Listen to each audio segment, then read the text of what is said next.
Ludo খেলা কি হারাম? মৃত ব্যক্তির ছবি বা ভিডিও রেখে দিলে কি আযাব হবে? আঙ্গুল ফোটালে কি গুনাহ হয়? জানাজায় জুতা বা স্যান্ডেল পরা বা খোলার বিধান কি? ফরজ নামাজ আদায় অবস্থায় হায়েজ হলে করণীয় কি? বাড়িতে থাকা অবস্থায় মেয়েদের পায়ের টাকনো দেখা গেলে কি গুনাহ হবে? রাগ নিয়ন্ত্রণ করব কিভাবে? বয়সের কারণে মাসিক বন্ধ হলে ওষুধ খেয়ে চালু রাখা যাবে কি? যাত্রাপথে কেবলার বিপরীতে পরিবহন চললে কিভাবে নামাজ পড়বো? মেয়েদের পিরিয়ড অবস্থায় কোরআন মাজিদ পড়া ও শোনা যাবে কিনা? পোশাক নষ্ট হওয়ার ভয় আছে, এমন কোনো জায়গায় কি দাঁড়িয়ে প্রস্রাব করা যাবে? চলে যাই আমরা সরাসরি প্রশ্নোত্তরে। মিল্টন, আপনি জানতে চেয়েছেন পোশাক নষ্ট হওয়ার ভয় আছে, এমন কোনো জায়গায় কি দাঁড়িয়ে প্রস্রাব করা যাবে? অবশ্যই যাবে, যদি আপনি বসে পেশাব করার মতো কোনো পরিবেশ না থাকে। নবী সাল্লাল্লাহু আলাইহি সাল্লাম থেকে এরকম ঘটনা পাওয়া যায়। যদি বসে পেশাব করার মতো কোনো পরিস্থিতি না থাকে, বসলেই সেখানে আপনার ময়লা লেগে যাবে, এরকম যদি হয় তাহলে সেক্ষেত্রে আপনি দাঁড়িয়ে পেশাব করতে পারেন। নবী সাল্লাল্লাহু আলাইহি সাল্লাম সম্পর্কে বুখারী হাদিসে বর্ণিত হয়েছে, আতা সুবাতা কওমান ফাবালা ওয়া তাওয়াদ্দা ফাবালা কায়মান ওয়া তাওয়াদ্দা। নবী সাল্লাল্লাহু আলাইহি সাল্লাম একবার এমন কোনো জায়গায় ছিলেন যেখানে মানুষ ময়লা আবর্জনা ফেলে, বসার মতো কোনো স্কোপ নেই, সেখানে তিনি দাঁড়িয়ে পেশাব করেছেন। বিধায় এরকম জায়গায় দাঁড়িয়ে পেশাব করা যেতে পারে। সাবিনা ইয়াসমিন জানতে চেয়েছেন মেয়েদের পিরিয়ড অবস্থায় কোরআন মাজিদ পড়া ও শোনা যাবে কিনা? শোনা যাবে, কোনো অসুবিধা নেই। পড়ার ব্যাপারে ইখতিলাফ রয়েছে উলামা ইকরামের মধ্য থেকে। বিন বাজ, ইবনে উসাইমিন সহ আর রাহিমাহুল্লাহ সহ সৌদি আরবের অনেক স্কলারগণ জায়েজ বলেছেন। ইবনে তাইমিয়া, আবু হানিফা রাহমাতুল্লাহ সহ বেশিরভাগ উলামা ইকরাম নাজায়েজ, হারাম বলেছেন।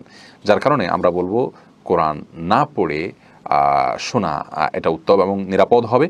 আর এ বিষয়ে বিস্তারিত এবং বিশদ আলোচনা আমরা একাধিকবার করেছি। এমডি আসাদুজ্জামান জানাচ্ছেন, যাত্রাপথে কেবলার বিপরীতে পরিবহন চললে কিভাবে নামাজ পড়বো?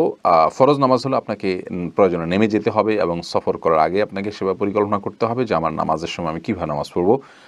গাড়ি থামানোর জন্য আগেভাগে গাড়ির সাথে কথা বলতে হবে উঠার আগে, অথবা আপনার নেমে যাওয়ার সুযোগ থাকে নেমে যাবেন। আর যদি সে সুযোগ না থাকে তাহলে সেক্ষেত্রে আপনাকে প্রয়োজনে পরবর্তীতে গন্তব্যে গিয়ে পড়তে হবে। ফরজ নামাজ কেবলা ছাড়া অন্য কোনো দিকে আপনি ইচ্ছাকৃত পড়তে পারবেন না। আর যদি গাড়িতে, এটা আমি ব্যক্তিগতভাবে অনেকবার করেছি, গাড়ি যদি কেবলার বিপরীত দিকে চলে তাহলে গাড়ির মাঝামাঝি দাঁড়িয়ে আপনি সালাত আদায় করতে পারেন। বিশেষ করে দূরপাল্লার গাড়ি যদি হয় বা ডাইরেক্ট গাড়ি যদি হয়, মাঝামাঝি যে ইয়েটা থাকে দুই পাশে সিটের মাঝামাঝি, সেখানে আপনি দাঁড়িয়ে কেবলামুখী, অথবা বসে, দাঁড়িয়ে না পারলে বসে, আপনি যেভাবে পারেন সেভাবে কেবলামুখী সালাত আদায় করবেন। কেবলামুখী 100% যদি নাও পারেন, 60-70% যদি কেবলামুখী হয়, তবুও আপনার নামাজ হয়ে যাবে ইনশাআল্লাহ বিইذনিল্লাহ। আর নফল নামাজ যদি হয় তাহলে সেক্ষেত্রে গাড়ি যেদিকে ছুটছে আপনি সিটে বসে ওই অবস্থা নামাজ পড়তে পারবেন। নিশাত, আপনি জানতে চেয়েছেন বয়সের কারণে মাসিক বন্ধ হলে ওষুধ খেয়ে চালু রাখা যাবে কি? বনিশা জাহান, মাসিক যদি বন্ধ হয়ে যায় বয়সের কারণে, তাহলে সেক্ষেত্রে ওষুধ খেয়ে কেন চালু করতে যাবেন? এই কাজটি করা উচিত নয় যদি সেটা আপনার স্বাস্থ্যের জন্য ক্ষতিকর হয়। আর যদি আপনার স্বাস্থ্যের জন্য ক্ষতিকর কোনো কিছু না হয় তাহলে সেক্ষেত্রে আপনি সেটা করতে পারেন। এরপর নিশাত বিনতে জামান জানতে চেয়েছেন, রাগ নিয়ন্ত্রণ করব কিভাবে? খুবই গুরুত্বপূর্ণ প্রশ্ন। আমরা আজকাল অনেকেই আমাদের মেজাজ হারিয়ে ফেলি, আমাদের শিশু সন্তানরাও আজকাল অনেক বদমেজাজি হয়ে উঠছে। রাগ নিয়ন্ত্রণ করার জন্য অনেকগুলো পরামর্শ আমরা দিতে পারি কোরআন এবং হাদিসের আলোকে। তার মধ্যে থেকে সবচেয়ে বড় পরামর্শ এবং মৌলিক পরামর্শ হলো আউযু বিল্লাহি মিনাশ শাইতানির রাজিম, এটা পাঠ করা। যখন রাগ উঠবে এটা বললে, কারণ রাগ এটা শয়তানের তরফ থেকে হয়। আল্লাহ রাব্বুল আলামিন কোরআনে কারিমে বলেছেন, ইম্মা ইয়ানজাগান্নাকা মিনাশ শাইতানি নাজগুন ফাস্তাইয বিল্লাহি মিনাশ শাইতানির রাজিম। শয়তান যখন তোমাকে খোঁচা দিবে তখন তুমি আল্লাহর কাছে আশ্রয় চাও এই বিতাড়িত শয়তান থেকে। অতএব যখন রাগ উঠবে, এটা শয়তান মানুষের ভিতরে রাগের আগুন প্রজ্বলিত করে, তখন আমরা আউযু বিল্লাহি মিনাশ শাইতানির রাজিম পড়লে রাগ কমে যাবে। রাসূল আকরাম সাল্লাল্লাহু আলাইহি ওয়াসাল্লাম এক সাহাবীকে এই ধরনের আমল শিক্ষা দিয়েছেন। এটা হলো প্রথম কাজ। শিশুদের রাগের ক্ষেত্রে তাদের খাবারে আপনি যদি আউযু বিল্লাহি মিনাশ শাইতানির রাজিম পড়ে ফু দিয়ে খাওয়ান তাহলে সেটি তাদের জন্য উপকার হয়। অনেক উলামা ইকরাম রুকিয়া হিসাবে 7 বারের কথা বলে থাকেন। 7 বার আউযু বিল্লাহি মিনাশ শাইতানির রাজিম পড়ে যদি ফু দেন তাহলে সেক্ষেত্রে সে খাবার সে খেলে অথবা গোসল করে সে পানিতে আপনি ফু দিয়ে গোসল করালে ইনশাআল্লাহ তার রাগ প্রশমিত হবে, আস্তে আস্তে রাগ কমবে। দ্বিতীয়ত হলো, রাগ আসলে আপনি যদি দাঁড়ানো থাকেন বসে যাবেন, বসা থাকলে আপনি শুয়ে যাবেন, অর্থাৎ আপনার অবস্থাকে পরিবর্তন করবেন, এর মাধ্যমেও রাগ প্রশমিত হয়ে যায়। তৃতীয়ত হলো, রাগ যখন উঠবে তখন কোনো কথা বলবেন না, তখন কোনো সিদ্ধান্ত নেবেন না, তখন কোনো কাজ করতে যাবেন না, বরং নিজেকে নিয়ন্ত্রণ করবেন। পরিস্থিতি স্বাভাবিক হওয়ার পরে আপনি সেই কাজটি করবেন। আল্লাহ বলেছেন, ওয়াল কাযিমিনাল গায়জ ওয়াল আফিনা আনিন নাস ওয়াল্লাহু ইউহিব্বুল মুহসিনিন। যারা রাগকে নিয়ন্ত্রণ করতে পারে আল্লাহ তাদেরকে মুহসিন বলে অভিহিত করেছেন। মুহসিন বা এহসানকারী তার হলেন ইসলামের সর্বোচ্চ আসনে আসীন। ঈমান, ইসলাম, এহসান, সর্বোচ্চ স্তর হলো এহসান। এহসানের স্তরে পৌঁছে যেতে পারে মানুষ যদি তার রাগকে সে নিয়ন্ত্রণ করতে পারে। সেজন্য সেই কথাকে মাথায় রেখে রাগ যখন উঠবে তখন কোনো সিদ্ধান্ত নেব না, তখন কোনো কথা বলবো না, তাহলে ইনশাআল্লাহ রাগ প্রশমিত হবে, অনেক বেশি ক্ষেত্রে সহায়তা হবে। সেই সাথে যারা খুব ঠান্ডা মস্তিষ্কের মানুষ, যারা খুব শান্ত মেজাজের মানুষ, যারা খুব ধৈর্যশীল মানুষ, তাদের সাথে চলাফেরার মাধ্যমেও নিজের বদমেজাজি হার অনেকটা কমিয়ে আনা যায়। এরপর নিশাত বিনতে জামান জানতে চেয়েছেন, বাড়িতে থাকা অবস্থায় মেয়েদের পায়ের টাকনো দেখা গেলে কি গুনাহ হবে? না, কোনো অসুবিধা নেই। বাড়িতে থাকা অবস্থায় মেয়েদের পায়ের টাকনো যদি দেখা যায়, বিশেষ করে মাহারামরা যদি দেখেন, সেক্ষেত্রে কোনো অসুবিধা নেই।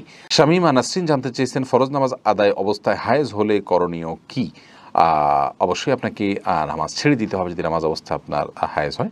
তৌফিক বিশ্বাস আপনি জানতে চেয়েছেন, জানাজায় জুতা বা স্যান্ডেল পরা বা খোলার বিধান কি? জুতা বা স্যান্ডেল খুলে জানাজা পড়তে হবে এমন কোনো বাধ্যবাধকতা নেই। জুতার তলায় যদি নাপাক থাকে তাহলে সেক্ষেত্রে জুতা খুলে নামাজ পড়া উচিত।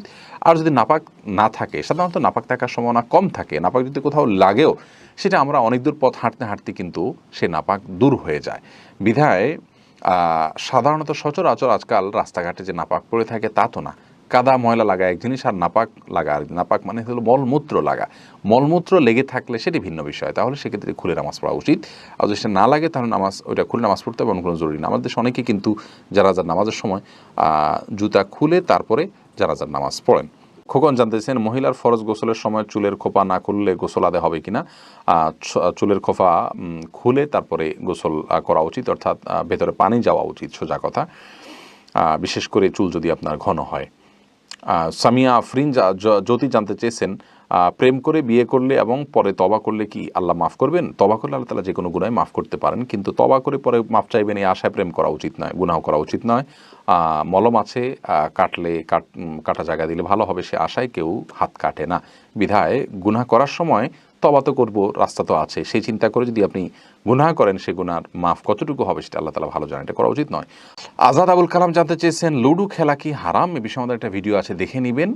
সরাসরি লুডু খেলার ব্যাপারে শরীয়তে নিষেধাজ্ঞা আসেনি, তবে ইসলামী শরীয়ত সে সমস্ত খেলাগুলোকে অ্যালাউ করেছে, যে সমস্ত খেলাতে শারীরিক কসরত আছে, পার্থিব সরাসরি মানে কল্যাণ রয়েছে, এবং সেগুলোর মাধ্যমে আমাদের মধ্যে স্বতঃস্ফূর্ততা আসে, আমাদের কাজের জন্য স্পৃহা তৈরি হয়, কর্ম উদ্যম তৈরি হয়। আর যে সমস্ত খেলাধুলাতে এই সমস্ত দিকগুলো নেই, সেগুলো সময়ের অপচয়। বিধায় সে ধরনের খেলা আমাদের অ্যাভয়েড করা উচিত, ইসলাম সেগুলোকে অনুমোদন করে না। সে সমস্ত খেলা যেমন লুডু, দাবাই জাতীয় খেলাগুলোতে কিন্তু মানুষের মধ্যে আরও বরং অস্থিরতা কাজ করে, ফ্রেশনেস ফিল করে না মানুষ এ ধরনের খেলার পরে, যার কারণে এগুলো খেলা জায়েজ নাই। তাছাড়া কিছু কিছু খেলা যেমন দাবা, তারপরে আপনার দাবা জাতীয় আরও বেশ কিছু খেলাকে হাদিসে পরিষ্কারভাবে নিষেধ করা হয়েছে, হারাম ঘোষণা করা হয়েছে। লুডুটা যেহেতু ওই ক্যাটাগরির খেলা, সেজন্য সেটাও নিষিদ্ধ এবং নাজায়েজ হবে। এটি আমাদের টাইম পাস করার উদ্দেশ্য করা উচিত নয়। রোজি ইনাম জানতে চান, মৃত ব্যক্তির ছবি বা ভিডিও রেখে দিলে কি আযাব হবে কবরে?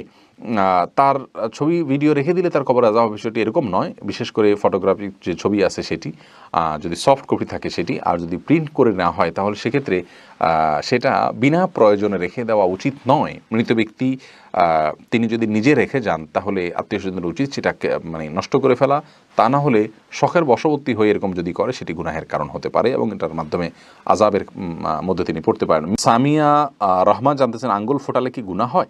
না, এটা স্বাস্থ্যের জন্য ভালো নয়, অতএব এই কাজটি না করা উচিত। সালাতের মধ্যে করাটা মাকরুহ, সালাতের বাইরে করলে শরীয়তে সরাসরি কোনো নিষেধাজ্ঞা নেই।